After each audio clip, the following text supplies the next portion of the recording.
পেণ্টৰ পকেটত থাপ মাৰি ধৰি কি ক'লে দাদা মোক আৰু বৰক মই পেণ্টৰ পকেট চাব নিদিওঁ মোৰ পেণ্টৰ পকেটত কি ইমান দামী বস্তু আছে যে দেখা পালে চুৰ কৰি লৈ যাম মই বোলো নহয় বাবা মই আছোঁ মোক বিশ্বাস ৰাখা যিমান দামী বস্তু নহওক কিয় তুমি ঘূৰাই পাবা কি নামানে পেণ্টৰ পকেটত ধৰি আছে কি চাব নিদিয়ে ল'ৰাবোৰে কৈছে আমি মাৰিম কিন্তু যদি চাব নাপাওঁ কি হঠাৎ ঘূৰি কিবা পেণ্টৰ পকেটত পেলাই দিলে মই দেখা নাই আকৌ ল'ৰাবোৰে চিঞৰি দিলে দাদা কিবা এটা পেলাই দিয়ে চাওকচোন চাওক কম পোহৰ আছিল মই মোবাইলত টৰ্চটো জ্বলাই যেতিয়া চালোঁ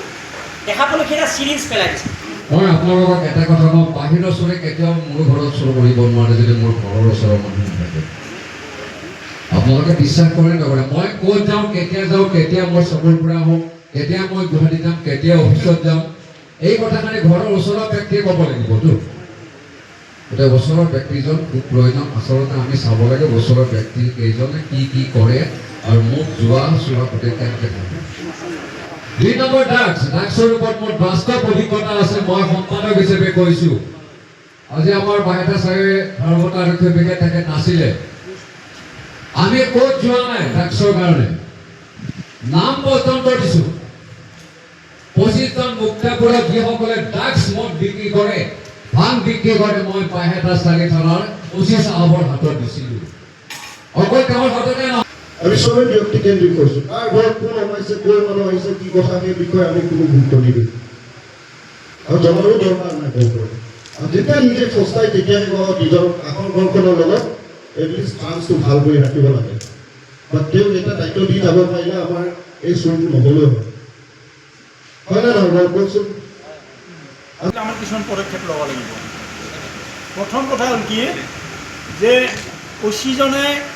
সেই অঞ্চলৰ ৰাইজৰ লগত ভাল এটা কোঅপাৰেশ্যন থাকিব লাগিব মানে ক্ল'জ ৰিলেশ্যন এটা থাকিব লাগিব গোটেই বিভিন্ন ব্যক্তিৰ তেওঁৰ ফোন নম্বৰ এইবিলাক থাকিব লাগিব সঘনে তেওঁলোকৰ যোগাযোগটো থাকিব লাগিব যেতিয়া থাকিব তেওঁলোকে সেই মানুহখিনি তেওঁৰ লগত অচিৰ লগত যোগাযোগ কৰিব বা অচিও তেওঁৰ লগত যোগাযোগ কৰিব গাঁৱে টেলেণ্ট ভেৰিফিকেশ্যন ফৰ্মৰ ফৰ্মেট আমি প্ৰদান কৰিম সেই ফৰ্মেটত ফটোকপি আৰু ক'ৰ মানুহ আহিছে তেওঁ আধাৰ কাৰ্ড পান কাৰ্ড যি আছে এড্ৰেছবোৰ দিব লাগিব উইদাউট টেলেণ্ট ভেৰিফিকেশ্যন ফৰ্ম আপোনালোকে কাপোৰ আৰু যিটো আমাৰ ডকাইত যিবিলাক হয় সেইবিলাক হয় ৰাতি 12টাৰ পৰা 2টাৰ ভিতৰত 2টাৰ পিছত নহয় আৰু 12টাৰ আগতো নহয় সেইখিনি টাইমত হয় গতিকে সেইখিনি টাইমত আচলতে যিটো গাঁওবিলাক হ'ব লাগে গাঁওবিলাকত ঘূৰিব লাগে আমি গাঁৱত গ'লোঁ আজি ধৰ মিউনিচিপালিটি আহিলোঁ তাতে ঘূৰিলোঁ তাতে প্ৰথমে আপোনালোক সকলোকে এনেধৰণৰ নিচিনা উপস্থিত থকাৰ বাবে মই আপোনালোকৰ শুভেচ্ছা জ্ঞাপন কৰিছোঁ এতিয়া দিনক দিনে দেখা গৈছে যে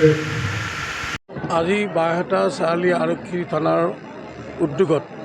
বৃহত্তৰ পূব কামৰূপ অঞ্চলত থানা এলেকা অঞ্চলত এখন সজাগতামূলক সভা অনুষ্ঠিত হয় এই থানা এলেকাত আজি কেইবাদিনো ধৰি চুৰি ডকাইতি অন্যান্য বিভিন্ন ধৰণৰ ড্ৰাগছকে আদি কৰি বিভিন্ন ধৰণৰ অপৰাধমূলক ঘটনা সংঘটিত হৈ আহিছে এই ক্ষেত্ৰত বাইহাটা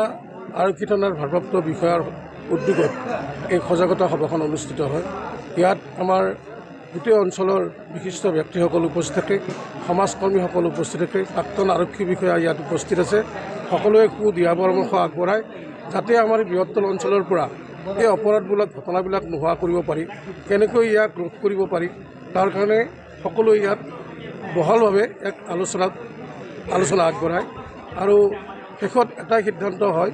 যে আমাৰ মাজত যিবিলাক ভিডিপি পাৰ্টি আছে এই ভিডিপি পাৰ্টিবিলাক যাতে সজাগ হয়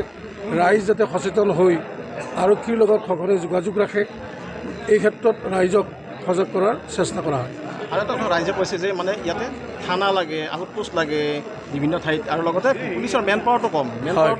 মুখ্যমন্ত্ৰীও আহ্বান জনাইছে হয় বাইহাটা আৰক্ষী থানাত যথেষ্ট মেন পাৱাৰ কম এই ক্ষেত্ৰত তেখেতসকলৰ যিটো এলেকা এই এলেকা অনুসৰি অতি কমেও 2টা আউটপোষ্টৰ প্ৰয়োজন ৰাইজে অনুভৱ কৰিছে আৰু এই ক্ষেত্ৰত মাননীয় মুখ্যমন্ত্ৰী মহোদয়ক ৰাইজে দাবী উত্থাপন কৰাৰ এক চেষ্টা চলাব যাতে মাননীয় মুখ্যমন্ত্ৰী মহোদয়ে ৰাইজৰ নিৰাপত্তাৰ খাতিৰত 2টা আউটপোষ্ট দি ৰাইজক এই অপৰাধমূলক ঘটনাৰ পৰা যাতে পৰিত্ৰাণ পোৱা পাৰি তাৰ কাৰণে চেষ্টা কৰিব